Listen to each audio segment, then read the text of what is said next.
Olá, amigos. Estamos iniciando o Espiritismo Responde. Que bom tê-los conosco mais uma vez.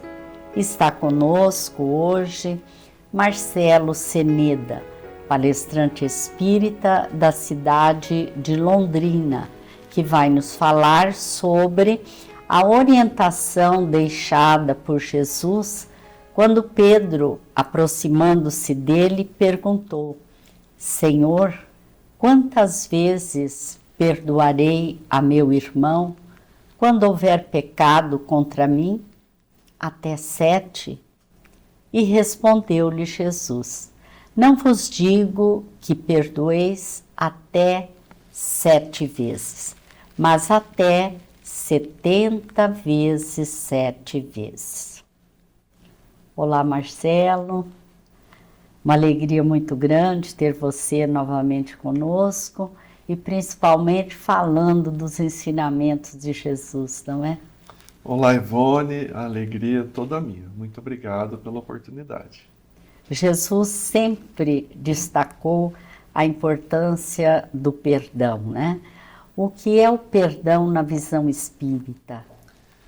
O perdão na visão espírita é o desvinculamento do processo doloroso, da mágoa, do rancor, com a compreensão de que a justiça divina é perfeita.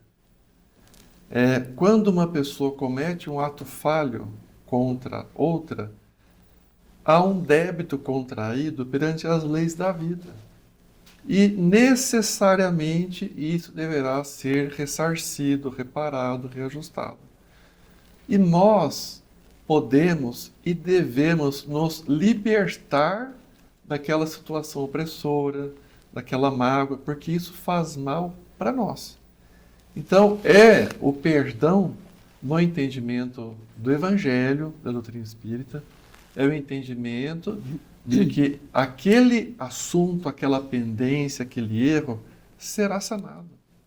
E nós podemos e devemos o quanto antes nos desvincularmos, nos dissociarmos daquela pessoa, daquele cenário, para que não venhamos a nos prejudicar. É uma essência de autopreservação, de autolibertação. Deixamos para que a providência divina se encarregue de corrigir aquele espírito que se equivocou. E nós podemos dar prosseguimento nas demandas, nas atitudes que nos trazem felicidade, que nos são pertinentes, sabendo que aquela situação será resolvida pela justiça divina. Jesus disse que devemos perdoar 70 vezes 7 vezes. E eu me lembrei, Chico Xavier, um dia respondendo a uma senhora, ele disse que era 70 vezes 7 vezes cada ofensa, né? E eu me lembrei do Chico. O que é que isso significa na prática, Marcelo? Na prática, é o perdão infinito.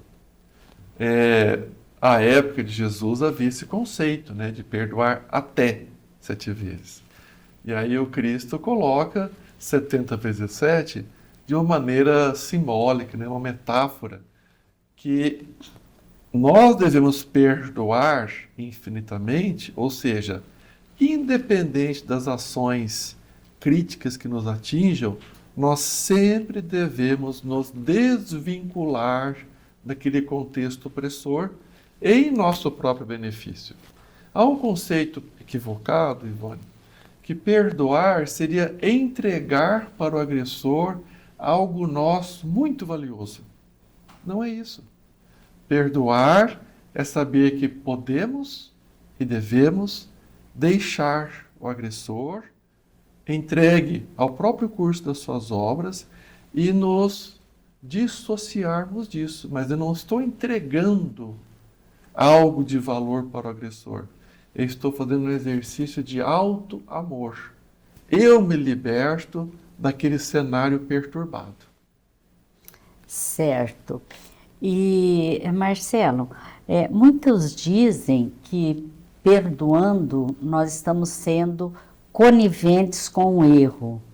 Existe diferença entre o perdão das ofensas e a conivência com o erro? Claro, essa questão é muito importante, Ivone.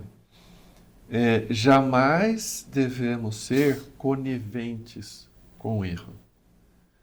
O perdão está em nós nos desvincularmos daquela sintonia perturbada, tomarmos medidas que sejam compatíveis com cada situação, mas sem ficarmos mergulhados naquele contexto de ódio, de rancor. Então, qual que é a proposta? É um exercício difícil, mas qual que é a proposta? Muitas vezes nós temos que tomar medidas objetivas. Temos que resolver situações. Tratando de pessoas que foram agressivas, que foram descontroladas. Então, a ideia é como Jesus recomendou: orai pelos que vos perseguem, orai pelos vossos inimigos. Então, nós podemos orar por aquelas pessoas, nos desvincularmos do ódio, do rancor e tomarmos medidas com a razão, de maneira resiliente, de maneira assertiva, que inclusive devem ter uma ação muito mais efetiva do que se fôssemos tomar as mesmas ações envoltos pelo ódio.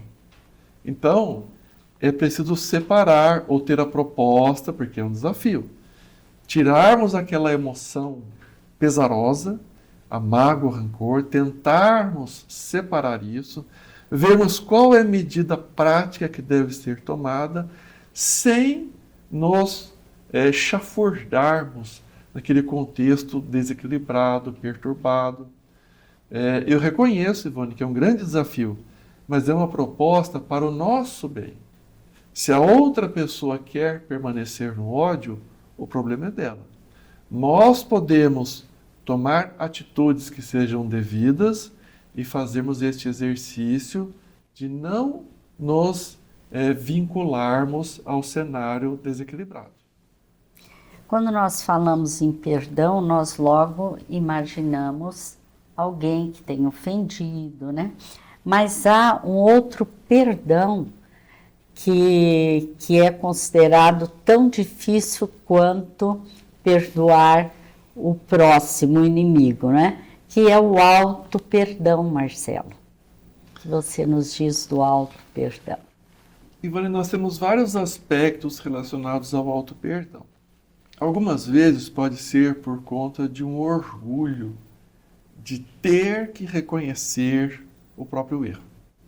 Então, às vezes, para não reconhecer o erro cometido, eu nego aquela questão, não me permito perdoar, porque para o auto-perdão eu tenho que saber que eu cometi um equívoco, reconhecer o equívoco e estar disposto à reparação. Às vezes é fruto do nosso orgulho e da vaidade.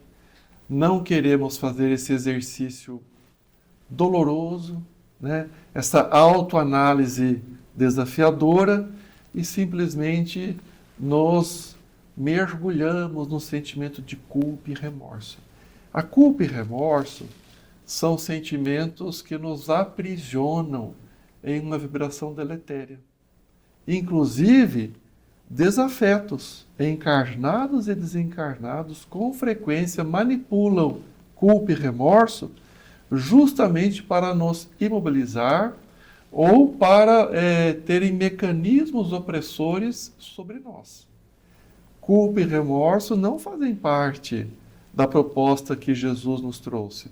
Se formos resgatar todas as pessoas que chegaram até Jesus apresentando erros, equívocos, quedas morais, transtornos espirituais, emocionais, Jesus não condenou pessoa nenhuma.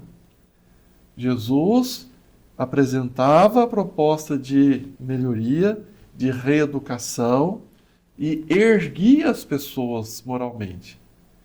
Então, não existe por que nós nos condenarmos se Jesus o tempo todo fez esse exercício de soerguimento da criatura humana. Nós devemos ter arrependimento em lugar de culpa e remorso. O arrependimento traduz a percepção de que um erro foi cometido. Se eu reconheço que cometi um erro, eu me disponho à reparação, eu me disponho ao contexto de evolução, de autoeducação. E nós, Ivone, vamos errar. Não estou rogando praga para ninguém que está nos assistindo. Quando é que nós deixaremos de errar? Quando formos espíritos puros. Quando estivermos na esfera crística, aí sim já estaremos livres do contexto de errar. Por enquanto, estamos no processo evolutivo. Quem está no processo evolutivo, compreensivelmente, vai errar.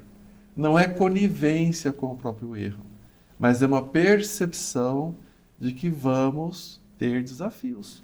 Precisamos aprender a lidar com eles. Quanto mais rápidos formos para reconhecer o erro, quanto mais rápido formos para, após a identificação do erro, sermos capazes de nos dispormos ao reajustamento, mais perto estaremos da superação. Então é muito importante fazer essa separação de reconhecer o erro, mas nos libertarmos de culpa e remorso. E como que o perdão ou a ausência do perdão pode influenciar a nossa saúde física? Hoje, várias áreas da ciência tratam disso. A psicologia, a neurologia, a imunologia. Já há um contexto muito bem estabelecido que a pessoa que vivencia em si rancor, ódio, ela gera situações de estresse mental que se traduz para um desgaste orgânico metabólico, liberando mediadores bioquímicos que comprometem o perfeito funcionamento do organismo. Hoje há uma área da ciência chamada epigenética, que de maneira bastante simples significa quando que o gene vai ser ligado ou desligado. A pessoa pode ter um gene com propensão a câncer. Não necessariamente este gene será ativado. Ele pode permanecer inativo a vida toda.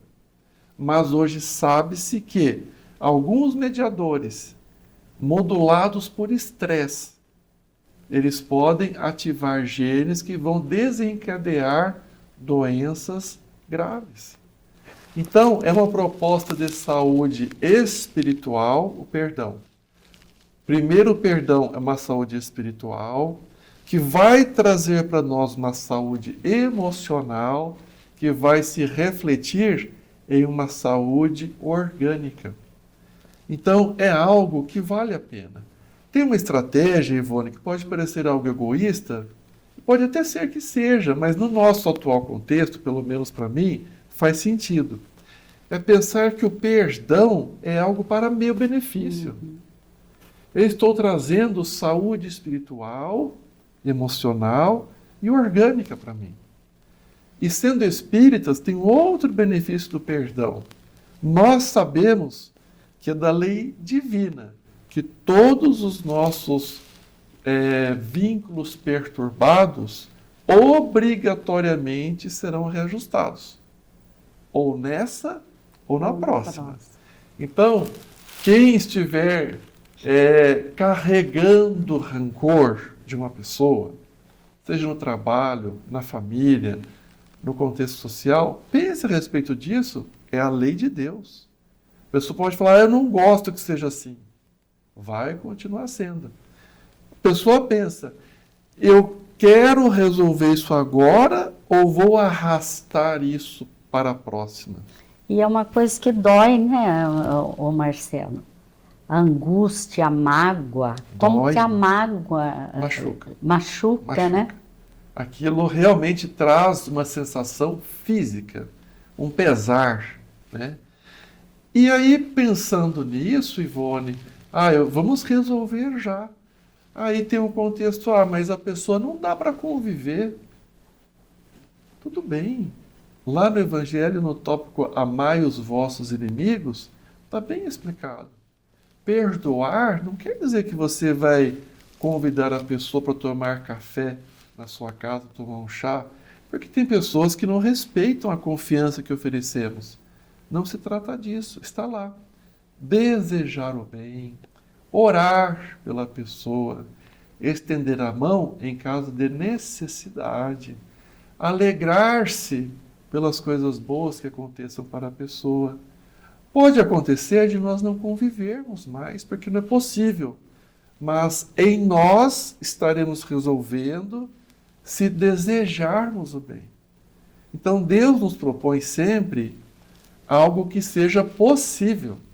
Se a convivência com determinada pessoa não é viável, uma pessoa tóxica, eu posso desejar o bem para ela, eu posso evitar o ódio, evitar o rancor, posso orar por ela e, dependendo da circunstância, nem falar, mas o meu sentimento estará equacionado. Marcelo, uma situação assim bem específica, há alguém que sente remorso por não ter perdoado alguém que vem a desencarnar, né? A pessoa desencarna e a outra não perdoa. Como perdoar alguém que já desencarnou? Ivone, você tocou nesse assunto e isso é muito frequente. Sabe que em atendimentos fraternos na casa espírita, não raro ouvimos isso. Eu trago uma mágoa porque a pessoa desencarnou. E a gente fica com a alma confrangida porque a pessoa chega em lágrimas e diz assim, estava no hospital, me chamou e eu não fui. E agora eu carrego essa dor comigo. A boa notícia, Ivone, é que a oração e o pensamento salutar não têm barreiras. Então, se porventura alguém que nos ouve traz esse sentimento, liberte-se hoje mesmo. Faça uma oração sentida, um diálogo com a pessoa no campo mental, sabendo que pelas leis de atração, pela sintonia vibratória, a pessoa receberá. Converse, olha, quero pedir perdão. Eu tinha uma visão limitada naquela época, naquela situação. Eu me arrependo de não ter ido visitar você no hospital, onde quer que seja, mas eu peço a Deus que você fique bem agora. Se Deus me permitir em algum momento, gostaria de conversar com você, de dar-lhe um abraço. Eu reconheço minhas faltas na nossa convivência tumultuada. Esse diálogo mental pode ser feito com a pessoa encarnada ou desencarnada. Então, essa é uma informação que a doutrina espírita nos traz, que é profundamente libertadora. Além do que, quando há esse propósito verdadeiro, pode haver o encontro espiritual, né? Durante a emancipação da alma daquele que está encarnado enquanto ele dorme, não é? Eu já ouvi alguns relatos assim, tão comoventes, Ivone, que a pessoa fala que teve o entendimento, começou a orar, né?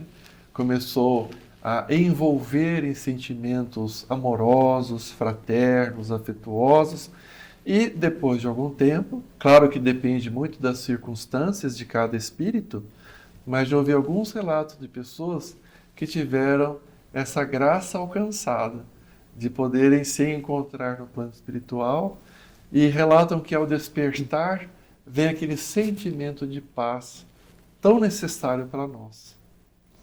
Marcelo, nós sabemos que nós somos regidos pela lei de causa e efeito, não é? Como que o perdão se encaixa nessa lei de causa e efeito? O perdão se encaixa nessa lei como uma proposta de uma boa semeadura. Então, se eu tenho um desafio, um desajuste, uma situação de conflito, eu posso escolher qual será a semeadura, qual semente eu quero lançar sobre aquilo. E vamos colher aquilo que tivermos lançado. Então, numa situação de conflito, eu posso ter que tomar atitudes objetivas, desafiadoras, mas eu escolho qual é o tipo de sentimento, qual é o tipo de semente que eu lanço naquele contexto. E essa vai ser a situação e o efeito, o resultado será conforme o que eu estou propondo, a semente que eu estou lançando. Se eu, numa situação de conflito, semear o ódio, o rancor, fermentar aquela discórdia, naturalmente eu vou colher os resultados disso. Processos obsessivos, problemas de saúde, demandas que às vezes duram 2, 3 encarnações. Terei a companhia, por exemplo, de desafetos espirituais, dessa existência ou de outras. Às vezes nós temos espíritos em desequilíbrio que simplesmente porque não perdoamos, acirram a perturbação sobre nós, porque esperavam de nós pelo menos um esforço para que conseguíssemos lidar melhor com aquilo, considerando que no passado todos nós erramos muito. Como agora queremos ser juízes implacáveis, cobradores rigorosos, se nós também precisamos da compreensão, da comiseração alheia? Então, cada um de nós, em cada desafio, vai ter o efeito conforme a causa que tiver semeado. Marcelo, qual é a maior lição de perdão que o Espiritismo nos apresenta? É de Jesus. Invariavelmente. Nós podemos pegar, por exemplo, Ivone, na cruz, quando Jesus fala assim: Senhor, meu Pai, perdoa-lhes, não sabem o que fazem. Não só ele perdoou, como estava advogando a misericórdia divina, propondo para que aquilo não fosse considerado da maneira mais severa, porque eram espíritos sem uma compreensão clara do que estavam fazendo.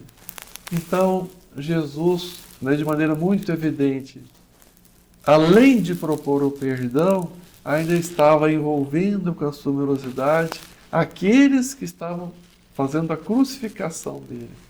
Então, essa é uma lição imorredora para nós.